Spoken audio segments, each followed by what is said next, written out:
சாதம், இட்லி, தோசை, சப்பாத்திக்கு சூப்பரான பாசிப்பருப்பு சாம்பார் எப்படி பண்ணலான்னு பார்க்கலாம். நல்ல சூடான சாதத்து கூட நெய் விட்டு சாப்பிடும்போது அவ்வளோ சூப்பராக இருக்கும்.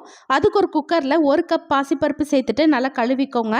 அடுத்ததாக ஒரு பெரிய வெங்காயம், 2 பெரிய தக்காளி, ஒரு 10 பல் பூண்டு, காரத்துக்கு ஒரு 4 பச்சை மிளகாய் சேர்த்துட்டு இது கூடவே அரை டீஸ்பூன் மஞ்சள் தூள், 1 ஸ்பூன் சீரகம், 3 கப் அளவு தண்ணி சேர்த்துட்டு மீடியம் ஃப்ளேமில் ஒரு 2 விசில் விட்டு வேக வச்சு எடுத்துக்கோங்க.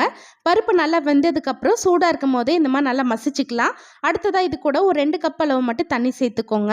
அடுத்து ஒரு சின்ன வானலில் 3 டேபிள் ஸ்பூன் எண்ணெய், 1 டீஸ்பூன் கடுகு, பொடியாக கட் பண்ண 10 சின்ன வெங்காயம், 2 காஞ்ச மிளகா, கொஞ்சமாக கறிவேப்பிலை, பெருங்காயத்தூள் சேர்த்துட்டு ஒரு 2 நிமிஷம் நல்லா வதக்கி விட்டுக்கோங்க. அவ்வளோதான், தாளிப்பு ரெடி ஆயிடுச்சு. இது அப்படியே ரெடி பண்ண குழம்பு கூட சேர்த்துட்டு தேவையான உப்பு சேர்த்து ஒரு 2 நிமிஷம் நல்லா கொதி வந்ததுக்கப்புறம் லாஸ்ட்டாக கொத்தமல்லி தூவிட்டு அடுப்பு ஆஃப் பண்ணிடுங்க.